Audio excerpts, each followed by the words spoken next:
Edit Vincent Caruso saw Naomi's body just as Anton Petrov's Maserati tore out of the alley. The charity auction service door slammed behind Vincent, cutting off the distant applause and string music inside, while the Maserati's red taillights flashed across wet black pavement before vanishing onto the avenue. Naomi Brooks lay beside a concrete loading ramp, her cream blouse visible beneath a dark wool coat, one black heel several feet away. Her leatherwork bag had spilled open near the curb. A silver tablet, 2 folders, and Vincent's midnight itinerary were scattered beneath the harsh security lights. Naomi. Vincent crossed the alley before his guards could stop him. One man pointed toward the street. "Boss, that was Petrov's car. We can catch him." Vincent dropped to one knee beside Naomi. The concrete was cold through his trousers, and the alley smelled of exhaust, damp brick, and hot grease from the restaurant kitchen vents. Nobody follows him. His guard stared. "Boss, call an ambulance." Vincent placed 2 fingers against Naomi's neck. A pulse answered beneath his fingertips. He released a breath through his nose and leaned closer. "Naomi, open your eyes." Nothing. His hand moved toward her shoulder, then stopped before touching it. "Don't move her," one guard warned, already speaking to emergency dispatch. Vincent knew that. He also knew the Maserati had been close enough for him to recognize the custom silver trim along its rear quarter panel. Anton Petrov had arrived at the auction uninvited earlier that evening, smiled across the ballroom at Vincent, and disappeared before dessert. Now his car had left Vincent's assistant on the pavement. Tires squealed at the mouth of the alley. Vincent's men turned instantly, hands moving beneath their jackets, but it was only a delivery van passing the entrance. Naomi stirred. Her fingers scraped lightly across the gritty concrete. "Vincent," he bent closer. She had called him Mr. Caruso every day for 5 years. "I'm here." Her eyelids opened halfway. The fluorescent light above them reflected in her dark eyes. "The car. I saw it." "Petrov." Vincent's jaw shifted. "I know." Naomi tried to lift herself. "Hey." Sharp breath stopped her. Vincent immediately placed one hand beside her shoulder without forcing her down. "Stay still. Your meeting." "Forget the meeting." Her gaze found the papers scattered across the alley. Vincent's midnight itinerary lay face up beneath the loading dock light. 12 a.m., Pier 14. "Private meeting." "Cancel it," she whispered. Vincent looked at her. "Naomi." Her hand closed around his wrist with surprising force. "Cancel the midnight meeting." Sirens rose somewhere beyond the buildings. Vincent's security chief stepped closer. "Boss, Pier 14 is already secured. Everyone's waiting." Naomi's grip tightened. "Please." Vincent took out his phone. One call from him would cancel a negotiation worth millions and insult men who had crossed 3 states to attend it. His security chief watched him. So did the guards who had spent years learning that Vincent Caruso never changed plans under pressure. Vincent dialed. "Shut down Pier 14. The voice on the other end hesitated. "Mr. Caruso, the delegation is all ready. Send them home." He ended the call. Naomi's fingers loosened around his wrist. The ambulance turned into the alley, red lights pulsing across brick walls and stainless steel dumpsters. Paramedics rushed forward with a gurney, bringing the clean chemical smell of medical gloves and equipment into the exhaust-heavy air. "Sir, give us room." Vincent stepped back only far enough for them to work. When they lifted Naomi onto the gurney, her hand slipped from beneath the blanket. Vincent caught it. "I'm coming with you." His security chief moved beside him. "Boss, Petrov just hit someone under your protection. We need orders." Vincent looked once toward the avenue where the Maserati had disappeared, then back at Naomi as the ambulance doors opened. "You have one order." He climbed inside beside her. "Nobody touches Anton Petrov until she tells me why that meeting had to die." Edit the ambulance doors slammed shut, and Vincent Caruso left Anton Petrov behind without sending a single man after him. Red emergency light pulsed across the cramped interior as the vehicle accelerated, turning stainless steel cabinets crimson, then white, then crimson again. The air smelled of antiseptic and warm plastic. Beneath the siren, a cardiac monitor marked Naomi's pulse with quick electronic beeps, while a paramedic secured an oxygen line beneath her nose. Vincent sat against the metal wall, one hand braced against the bench as the ambulance swung around a corner. His phone vibrated continuously inside his coat. He ignored it. "Blood pressure's dropping," one paramedic said. Naomi. Vincent leaned toward the gurney. Her eyes opened slightly. Stay with me. She looked past the oxygen mask toward him. Pier 14. Cancelled. Her eyelids closed again. Good. Why? Naomi swallowed. Because you were supposed to be there at midnight. I know my own schedule. Petrov knew it too. Vincent went still. The monitor continued its sharp rhythm. What are you saying? Not now. Her fingers moved weakly across the blanket. Just don't go. Vincent's phone vibrated again. This time he pulled it out. 12 missed calls.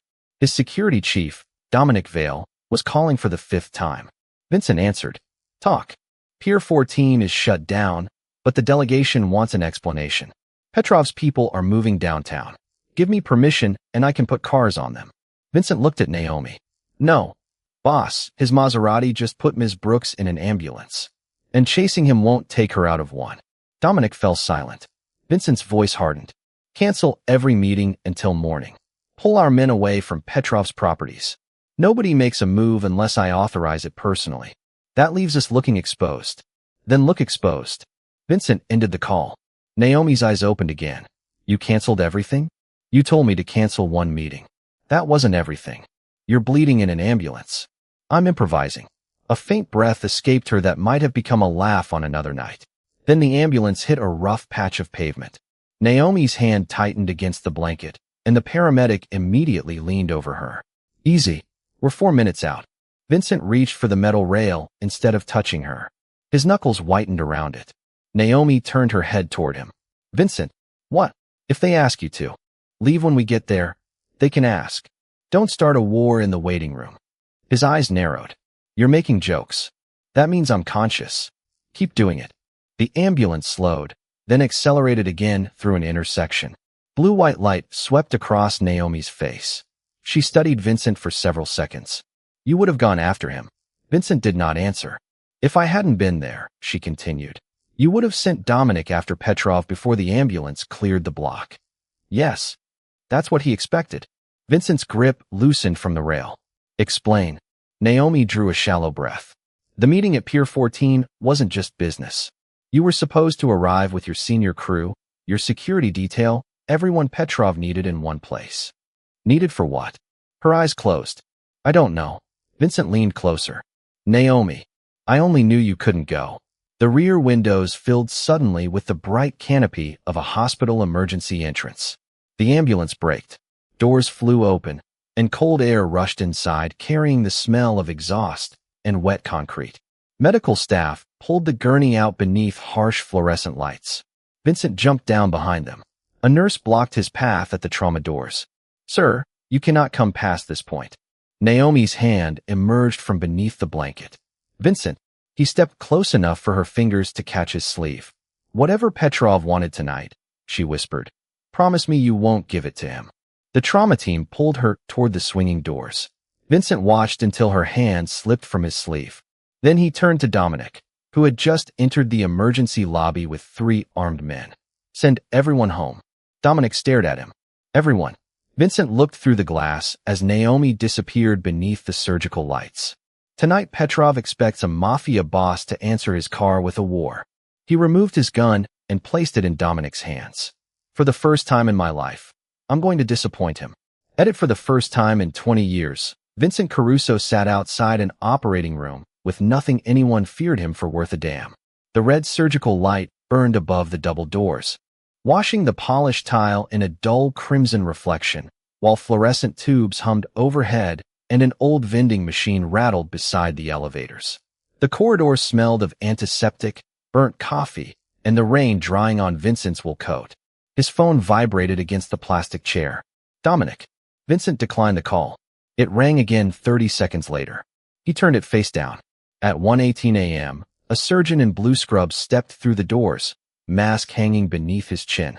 Vincent rose before the man spoke.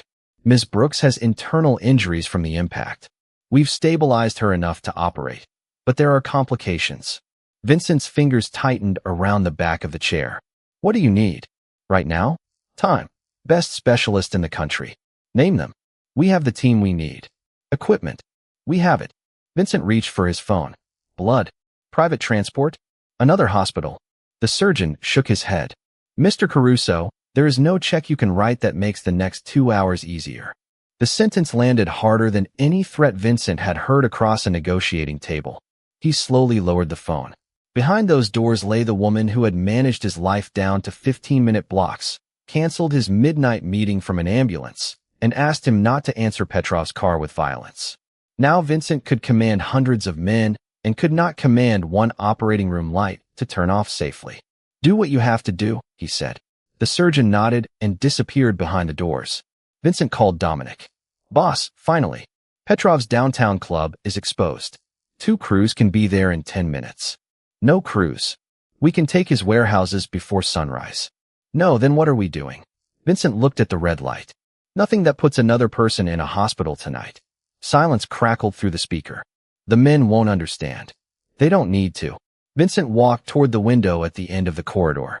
Headlights crawled through the streets 12 floors below, blurred against rain-streaked glass. "Freeze collections. Close the clubs early. Shut down the docks until I say otherwise." Dominic's voice sharpened. "The docks too? Pier 14 alone costs us hundreds of thousands if it sits overnight.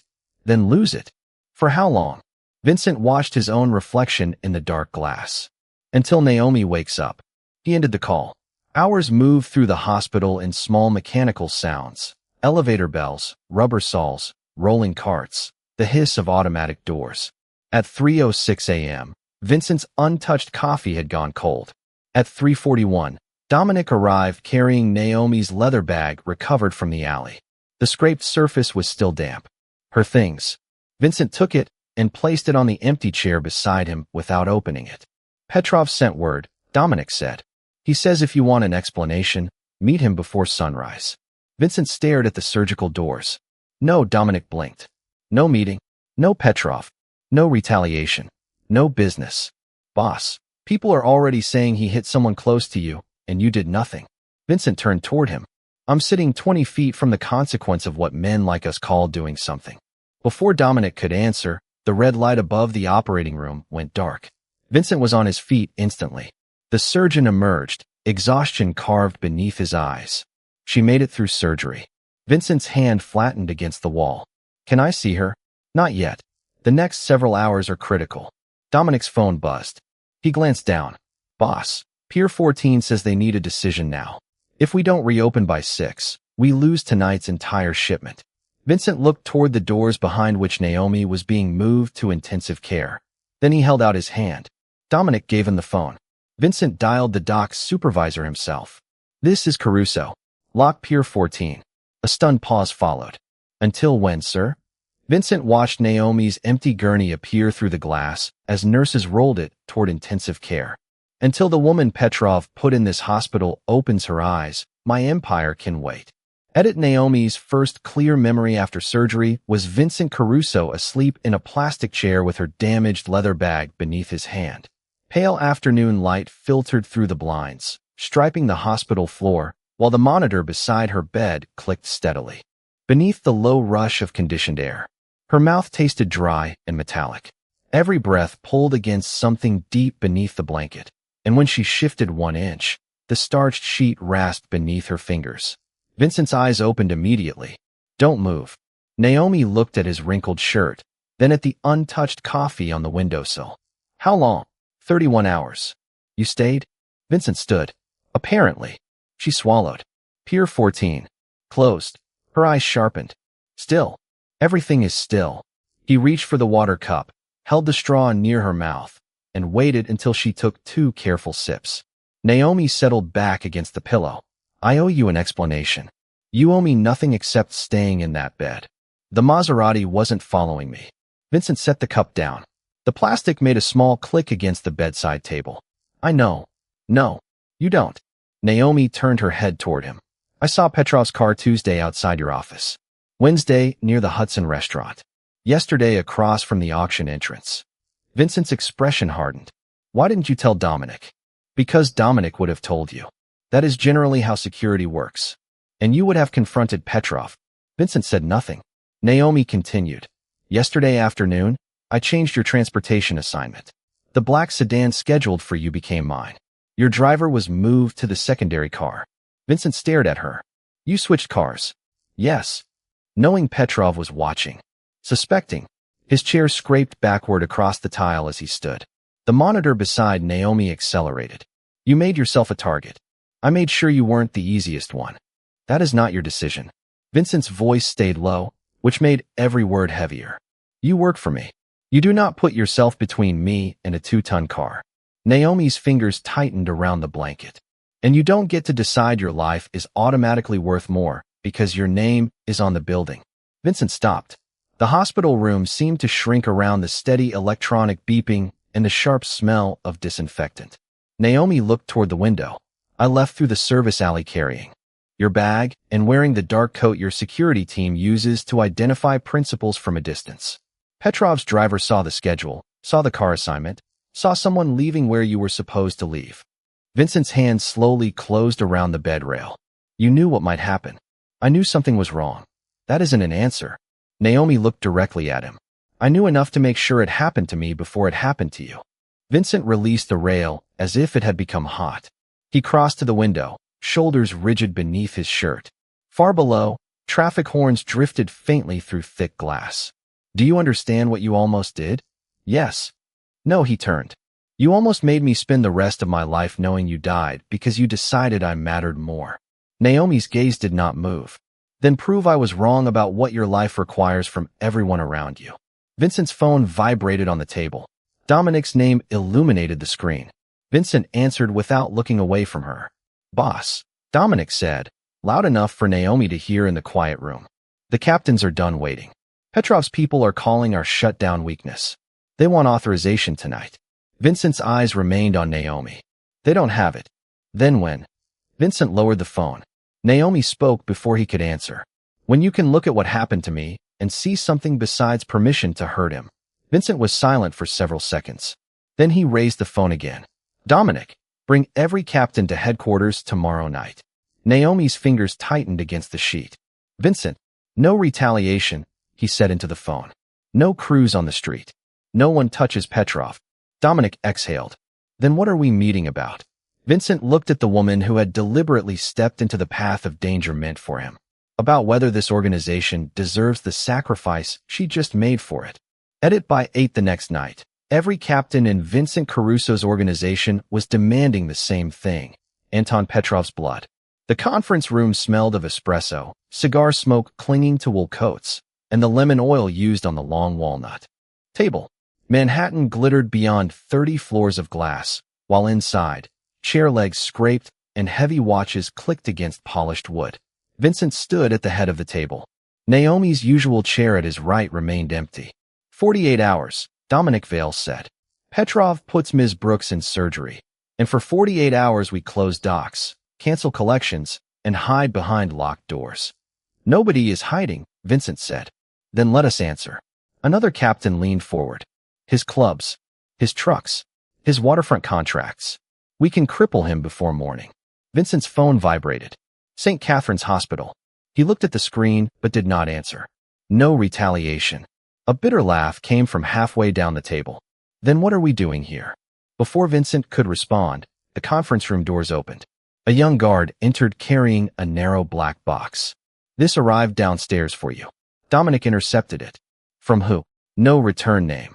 Vincent looked at the box. Open it. Dominic lifted the lid. Inside, resting on gray velvet, lay a Maserati key with a fresh scrape across its silver casing. Nobody spoke. A small white card sat beneath it.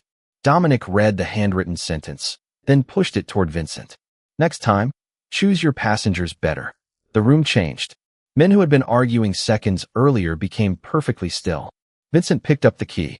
Cold metal pressed into his palm. For one instant, the alley returned in fragments. The fluorescent loading light, Naomi's missing heel, her fingers gripping his wrist while Petrov's taillights disappeared. Dominic stepped closer. Give me 20 men. Vincent closed his fist around the key. No, he's laughing at her. I know. At you. Vincent's eyes lifted. I know. Dominic slapped one palm against the table. Then what are you waiting for? Vincent's phone vibrated again. This time he answered.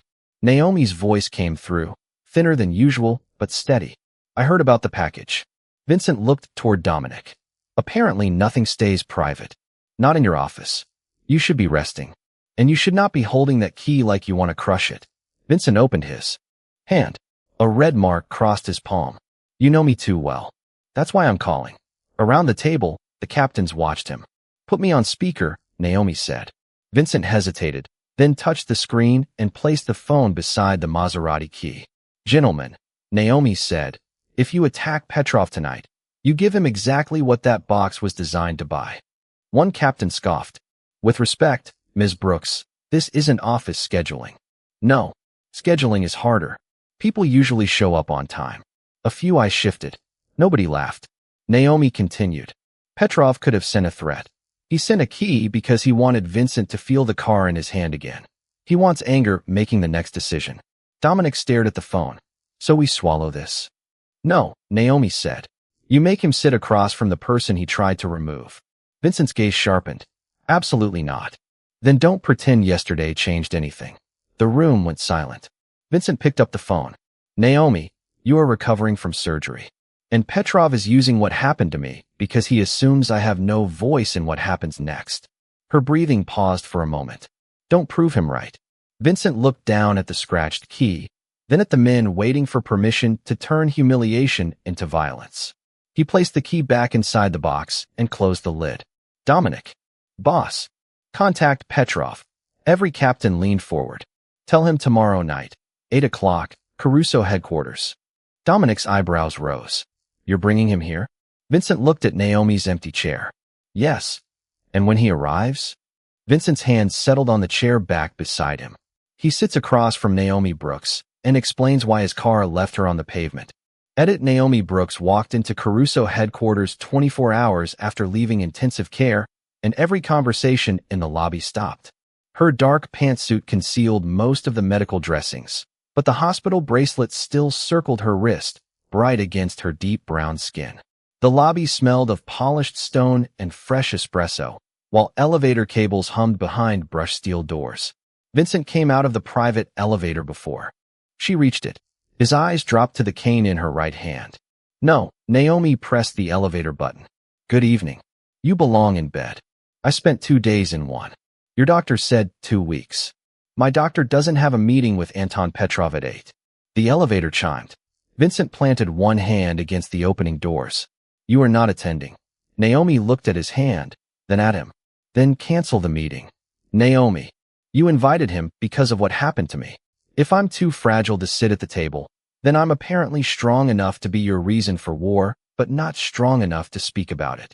Vincent slowly removed his hand. They rode upward in silence. Cool air flowed from the ceiling vents, carrying the faint scent of leather from Naomi's portfolio. When the doors opened on the executive floor, Dominic waited beside the conference room with 6 armed guards. Naomi counted them. No, Dominic frowned. Excuse me. Not you. Them. She looked at Vincent. If Petrov walks into a room surrounded by guns, he walks out telling everyone you threatened him. Assuming he walks out. Naomi's eyes hardened.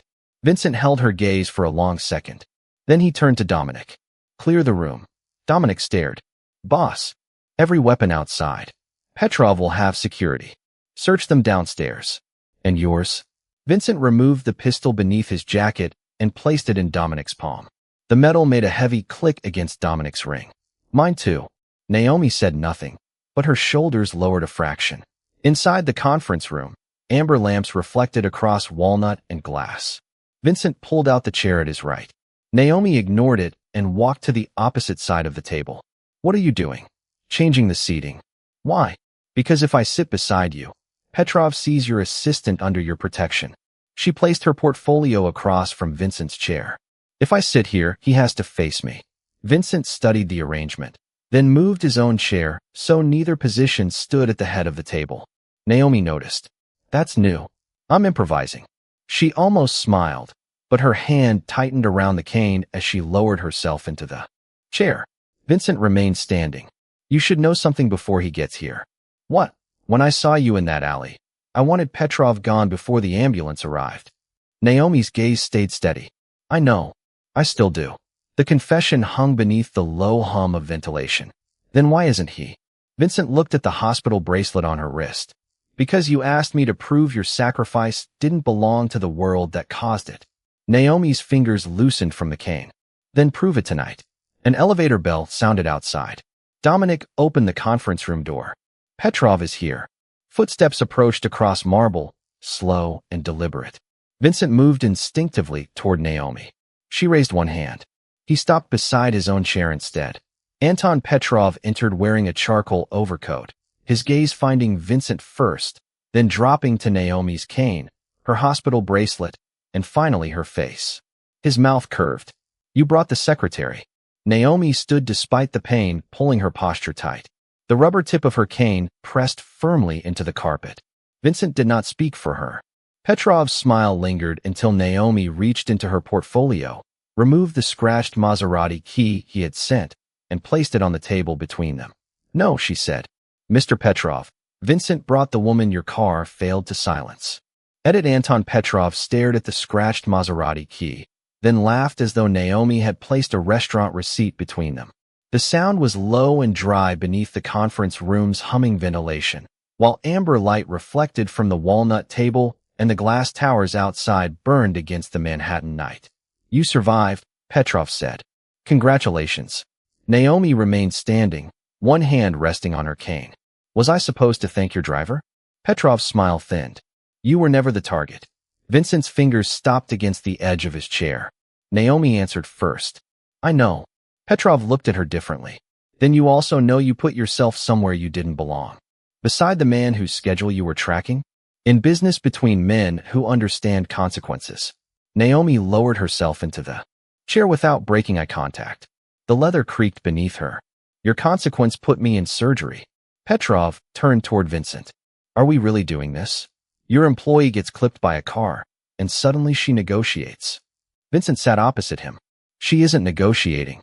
"Then why is she here?" "Because you keep talking about her as if she isn't." The room went quiet. Petrov leaned back and removed his cuff links one at a time, setting them beside the Maserati key. "Fine. Let's speak plainly. You were expected at Pier 14. You changed cars. She walked out where you should have been. My driver made a mistake." Naomi's cane shifted half an inch against the carpet. Vincent's eyes hardened. "A mistake. One I'm prepared to compensate." Petrov reached inside his coat. Dominic moved instantly at the doorway, but Petrov withdrew only a folded document. He slid it across the table. $2 million. Medical expenses included. Ms. Brooks signs a confidentiality agreement. Caruso reopens Pier 14, and everyone goes back to business. Naomi did not touch the paper. "You priced me quickly." "I priced inconvenience." Vincent's chair moved backward with a sharp scrape. Naomi lifted her hand. He stopped. Petrov noticed and smiled. "There. That's the problem, Vincent. You've allowed an assistant to confuse loyalty with authority." Naomi reached for the settlement. Petrov's smile widened until she tore it cleanly in half. The rip sounded startlingly loud. She folded the pieces once and placed them beside his key. "Now your offer matches what it's worth." Petrov's jaw tightened. "Be careful. Your car hit me. Your message mocked me. Now you're sitting in the building where I work telling me to be careful." Naomi leaned forward. "I've already learned what your warnings cost." Vincent watched Petrov's face change, watched humiliation replace amusement. For years, that would have been enough. He would have used the moment to threaten, dominate, finish. Instead, he stayed seated. Petrov turned on him. "You called me here. Say what you want." Vincent glanced at Naomi's hospital bracelet. "I wanted to hear whether you could look at her and understand she wasn't collateral. She's staff." Vincent's expression became still. "Say that again." Petrov shrugged. "Replaceable staff." Dominic inhaled sharply near the door. Naomi's fingers tightened around the cane, but Vincent did not reach for Petrov. He reached into his jacket and removed a sealed envelope. "You came here expecting retaliation." Petrov's eyes dropped to it. "Eventually. You expected me to attack your clubs, your warehouses, your men. That's how our world works." Vincent nodded once. "It was." Petrov's gaze sharpened. Vincent placed the envelope on the table but kept 2 fingers over it. "Naomi nearly died because both of us built businesses where people beneath us absorb consequences meant for men sitting safely upstairs." Petrov scoffed. "Spare me the conversion." Vincent slid the envelope toward Naomi instead of Petrov. "Open it." Naomi broke the seal. Her eyes moved across the first page, then stopped. She looked up at Vincent. "You're serious?" Completely. Petrov leaned forward. What is it? Naomi turned the document around. Across the top were the words termination of waterfront operations. Petrov's face hardened. You close those routes, you lose millions. Vincent stood beside Naomi. Yes. And you lose leverage over me. That's where you're wrong. Vincent pressed the intercom. Dominic, send in the people downstairs. Petrov glanced toward the doors. What people? Vincent looked at Naomi, then at the rival who had expected gunmen and revenge. The people who are going to watch me destroy the only thing you thought I'd never sacrifice. At the conference room doors opened, but no gunmen came through them. 3 attorneys entered first, their leather briefcases clicking softly against their legs, followed by 2 federal investigators and an assistant U.S. attorney carrying a sealed evidence case. The room smelled of cedar polish and cooling espresso, while the ventilation system whispered above a silence so complete that the elevator bell outside sounded unnaturally loud. Anton Petrov stared at them, then at Vincent. What did you do? Vincent did not answer immediately. He took the termination document from Naomi and placed it flat on the walnut table. Pier 14 closes at midnight. The adjoining warehouses are being sold. Every waterfront contract connecting Caruso Holdings to your network is terminated.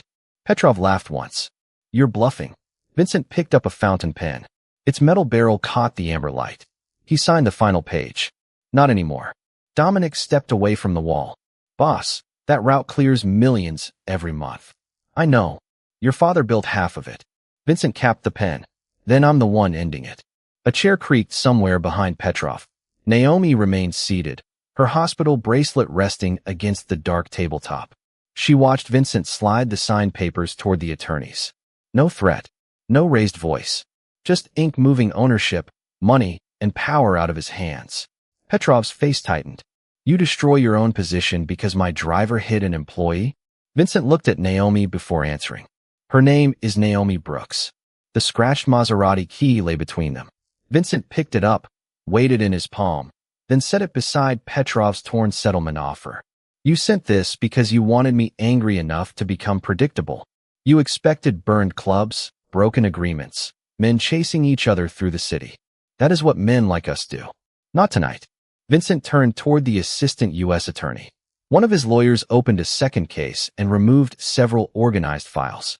These contain records my legal team has reviewed concerning Petrov's use of our shared waterfront routes, surveillance connected to my schedule, and everything we can lawfully provide regarding the Maserati incident. Petrov shot to his feet. His chair struck the carpet with a dull thud. You give them anything, you expose yourself. Vincent's eyes did not move. Where my operations cross the same lines, they get those records too. Dominic stared at him. Naomi's fingers tightened around the handle of her cane. Even she had not known that part. Vincent, she said quietly. He turned toward her. You told me not to make what happened to you another excuse for this world to keep feeding itself. He nodded toward the files. I couldn't ask Petrov to answer for his choices while hiding mine. Petrov stepped around the table, but the investigators moved between him and the door without touching him. You think surrender makes you honorable? Vincent remained beside Naomi. No, I think accepting consequences makes me responsible. Petrov pointed toward her. She has made you weak. Vincent's gaze followed the gesture to the woman who had left intensive care carrying a cane because she refused to let someone else decide what her injuries meant. She made me difficult to control. Petrov's hand dropped. Vincent continued. You knew exactly how to control the old version of me. Hurt someone under my protection. Wait for retaliation. Use my anger to guarantee the next move. He pushed the Maserati key across the table. It stopped in front of Petrov. That man would have given you your war. The assistant U.S. attorney collected the files. Vincent's attorneys collected the signed termination agreements. Outside the glass walls, Manhattan continued glittering as if nothing had changed, but inside, millions of dollars and decades of underworld tradition had just been abandoned without a shot fired. Petrov looked from the documents to Naomi. All this for an assistant. Vincent moved to Naomi's side, but he did not stand in front of her. No, Naomi slowly rose, using the cane for balance. Vincent waited until she was steady. This is because I finally understood why you thought hitting her would control me. Petrov's expression hardened. And now, Vincent opened the conference room door himself. Now you lose the business that made attacking her useful, the silence that made it safe, and the war you came here expecting. The investigators stepped toward Petrov. Vincent looked at Naomi's hospital bracelet one final time, then removed the Caruso signet ring from his own hand and placed it beside the terminated waterfront contracts. You wanted to know what I'd sacrifice because your car hit her. The ring clicked against the table. Everything that could ever make someone believe Naomi Brooks was expendable again. Edit 3 weeks later, Naomi Brooks stood at the same curb where Vincent Caruso had found her, but this time no. Black Maserati was coming. Morning traffic rolled through Manhattan with the hiss of tires over damp pavement, while sunlight flashed against office windows and the warm smell of coffee drifted from a corner cart. Naomi no longer wore the hospital bracelet. Her cane remained in her right hand, though she barely leaned on it. Vincent stood beside her in a charcoal coat without the Caruso signet ring. Across the street, workers were removing the old company emblem from one of his buildings. Metal bolts rattled onto the sidewalk. You actually did it, Naomi said. Vincent watched the letters come down. You sound surprised. I've worked for you 6 years. You once argued 40 minutes over changing the conference room chairs. Those chairs were Italian. Naomi looked at him. They were uncomfortable. They were extremely expensive. A small smile touched her mouth before she turned toward the building. The waterfront operations had closed at midnight exactly as Vincent promised. Caruso Holdings had surrendered its disputed records, withdrawn from the routes Petrov had used, and begun restructuring every legitimate business that remained. Vincent's lawyers had spent the past 3 weeks moving between federal offices and courtrooms. He had accepted investigations into his own conduct rather than demand protection from them. Anton Petrov had received no street war, no burning warehouses, no revenge killing to turn into another cycle. Instead, the evidence surrounding the vehicle attack and the financial records tied to his organization had put him before prosecutors. The scratch Maserati sat in an evidence garage instead of Petrov's driveway. Vincent's phone buzzed. His attorney's name appeared. He answered and listened without speaking. A city bus sighed to a stop 20 feet away, releasing a burst of warm air and the squeal of brakes. Understood, Vincent said, then ended the call. Naomi waited. Petrov was formally charged in connection with the attack, Vincent said. And the other matters? Moving forward. Yours too. Vincent slipped the phone into his coat. Mine too. Naomi studied him. You could have protected yourself. That was the old arrangement. And now? Vincent looked toward the empty place on his hand where the ring had been. Now consequences apply to the man at the top too. Naomi's cane tapped once against the concrete. Good. Vincent almost laughed. 6 years of loyalty, and that's all I get. You want applause for discovering accountability? Apparently not. They crossed the street when the signal changed. Inside the building, the lobby smelled of fresh paint and sawdust. The old dark marble reception desk was gone.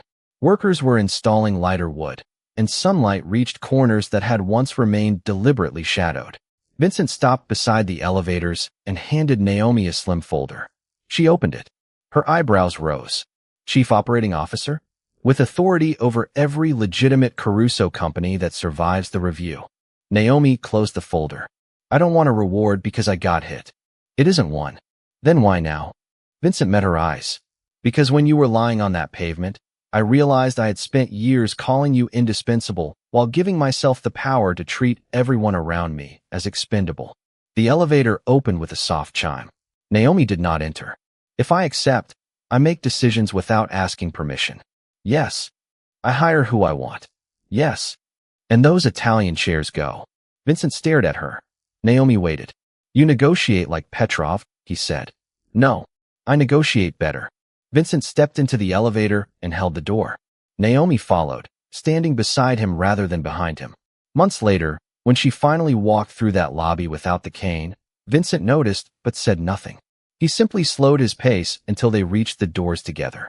The man who once believed power meant making others fear what he might destroy had done the one thing his rival never imagined. He destroyed the rules that made Naomi's life disposable, accepted the cost himself, and learned that protecting her dignity required surrendering the very power that had once defined him.